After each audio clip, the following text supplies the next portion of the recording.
Bobo, ¿qué vamos a leer? It's a Great Pumpkin, Charlie Brown, by Charles M. Schulz.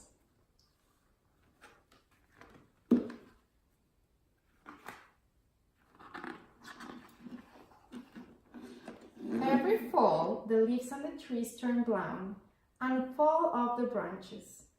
Pumpkins grow big and plump in their patches. The air grows cooler and people start to think about their Halloween costumes. And every fall, Linus writes a very important letter.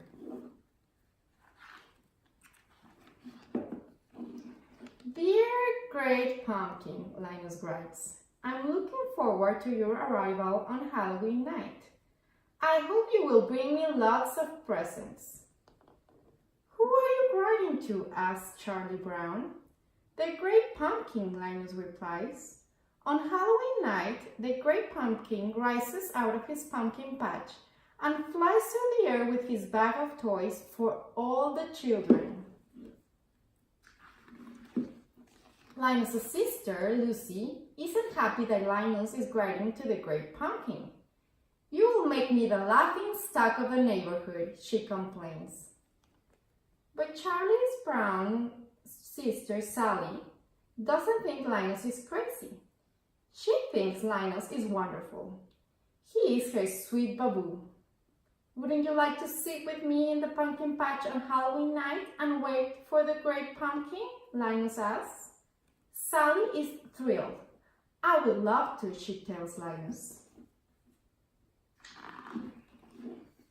Everyone puts on their costumes. Lucy is dressed as a witch.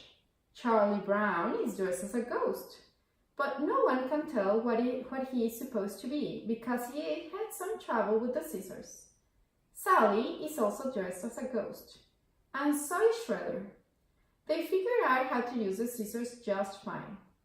Pigpen is dressed as a ghost too.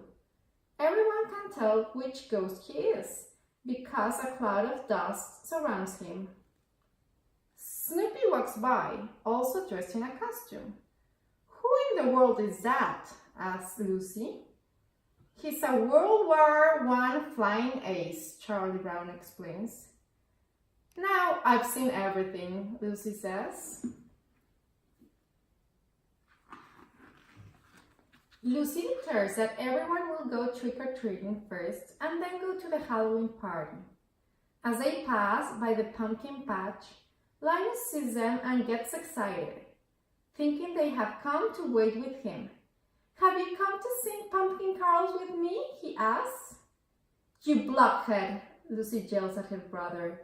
You're going to miss all the fun, just like last year. Don't talk like that, Linus cries. The Great Pumpkin will come, because I am the most sincere pumpkin patch. Oh, good grief, Lucy exclaims. She marches off with her friends. It looks like no one wants to join Linus in the pumpkin patch to wait for the Great Pumpkin. Except, what about Sally? Sally is stern. She doesn't want to miss out on the fun of trick-or-treating and a party. But Linus is her sweet Bobo. What should she do? Sally runs back to the pumpkin patch.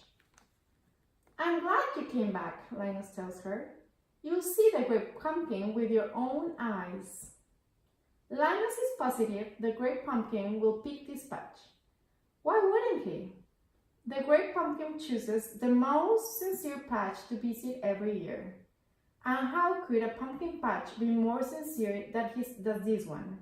Sally hopes Linus is right. Meanwhile, the rest of the kids go trick-or-treating. Tricks or treats, money or eats, they yell at the first door.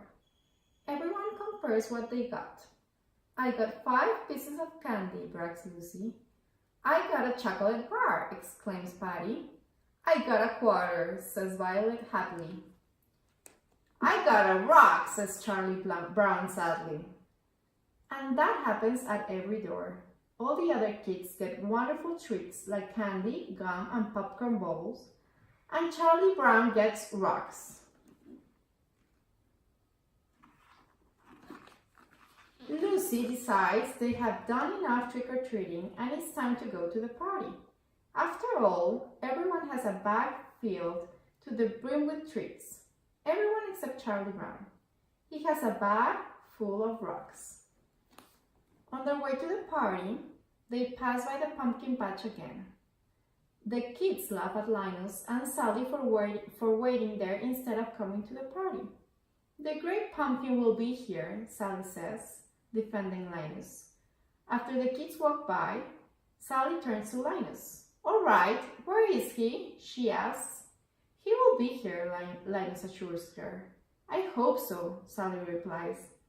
Think of all the fun we're missing. And the Halloween party is a lot of fun, for everyone except Charlie Brown. At first, Charlie Brown thinks his night is looking up when the other kids ask him to be the model for the jack-o'-lantern.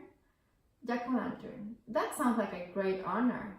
But then he realizes that being the model means having Violet draw a big pumpkin face on the back of his head. Meanwhile, in the pumpkin patch, Sally is growing tired of waiting for the great pumpkin. If anyone had told me I'd be waiting in a pumpkin patch on the Halloween night, I would have said they were crazy, she complains. Just then, she and Linus hear a rumbling noise. They see a shadow emerging from the pumpkin patch. It's the great pumpkin! Rising up out of the pumpkin patch, Linus yells. He is so excited to see the great pumpkin that he faints. But it isn't the great pumpkin after all. It is just the World War I flying ace on his way back from a very important mission. Linus wakes up and asks Sally what happened. I was robbed, howls Sally. Halloween is over and I missed it. She stomps out of the pumpkin patch, leaving Linus all alone to wait for the great pumpkin. Linus falls asleep waiting, and later that night, Lucy comes to bring him home and tuck him into his warm bed. The next day, Charlie Brown tries to make Linus feel better. Don't take it too hard that the great pumpkin never showed up, he tells his friend.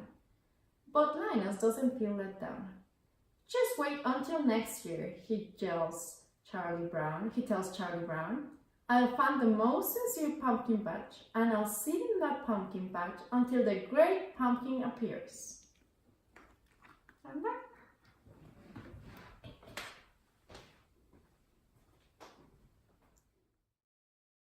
Comparte experiencias, regala libros.